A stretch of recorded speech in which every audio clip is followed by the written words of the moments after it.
Shalom, salam damai sejahtera bagi Bapak, Ibu, dan Saudara dimanapun berada.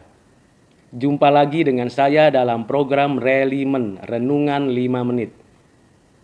Renungan hari ini melanjutkan pembahasan kita dari pertanyaan kedua dari Katekismus Heidelberg. Pertanyaannya sebagai berikut. Berapa banyakkah hal yang perlu kamu ketahui sehingga kamu di dalam penghiburan ini bisa hidup dan mati dengan sukacita? Jawabannya ialah 3. Pertama, betapa besar dosa-dosa dan sengsaraku. Kedua, bagaimana aku dilepaskan dari seluruh dosa dan sengsaraku. Ketiga, bagaimana aku harus bersyukur kepada Allah atas kelepasan yang besar itu.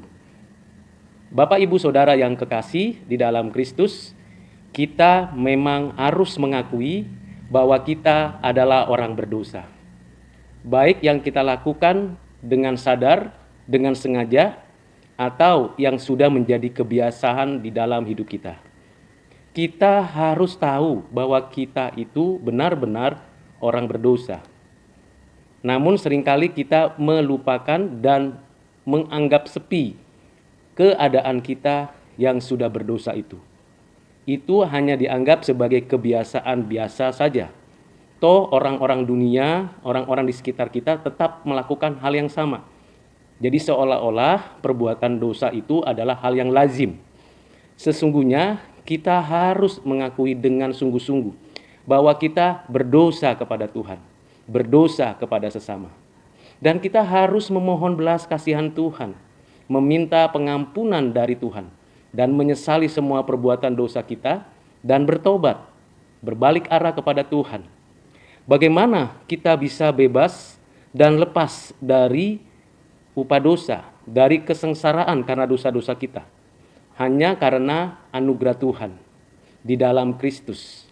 Hanya ada satu juru selamat, hanya ada satu penebus yang membawa kita lepas dari hutang dosa kita kepada Tuhan. Kita secara pribadi, secara individu menyadari bahwa tidak mungkin kita bisa bebas dari dosa dengan usaha sendiri, baik yang kita lakukan maupun yang kita pikirkan. Kita betul-betul memohon belas kasihan Tuhan, dan anugerah dari Allah hanya efektif dan hanya satu-satunya cara, yaitu melalui kematian Yesus di atas kayu salib. Seluruh dosa kita ditanggungnya dan dihapusnya dan disucikannya dengan darahnya, di mana kita digantikan oleh Dia dengan kematiannya. Dengan demikian, maka kita dilepaskan dari seluruh dosa dan sengsara. Bukan hanya saat ini, tapi juga nanti ketika kita berhadapan dengan penghakiman terakhir dari Tuhan. Kita betul-betul bebas dari hukuman maut. Lalu bagaimana kita bersyukur untuk menghadapi dan mengalami hal tersebut? Tentu kita bersyukur karena Tuhan selalu terbuka tangannya untuk mengampuni setiap dosa kita, besar atau kecil, yang lalu atau yang sekarang. Dan Tuhan selalu memberikan kepada kita jalan keluar untuk kita dapat menyelesaikan dosa-dosa kita. Mari kita bersungguh-sungguh bersyukur. Bersyukur karena Tuhan sudah menghapuskan segala dosa kita. Bersyukur karena Tuhan memampukan kita hidup kudus, hidup suci. Dan bersyukur karena Roh Kudus selalu mengingatkan kita akan dosa, kebenaran dan penghakiman, sehingga kita betul-betul menikmati pertolongan penyertaannya.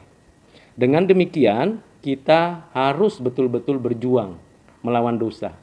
Kita dengan sungguh-sungguh mematikan dosa dengan kekuatan dari Roh Kudus, berdasarkan anugerah dan belas kasihan Bapa Surgawi.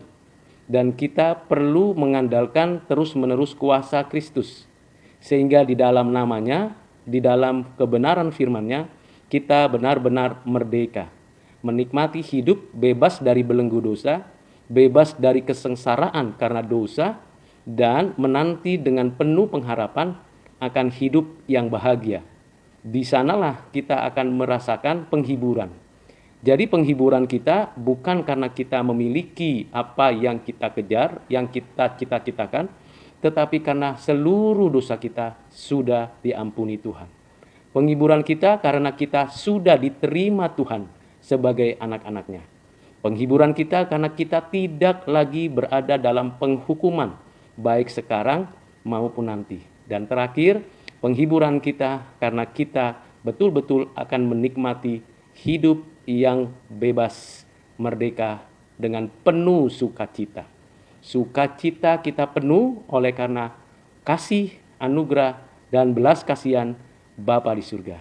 Kiranya renungan singkat ini menjadi arahan, bimbingan bagi kita sekalian.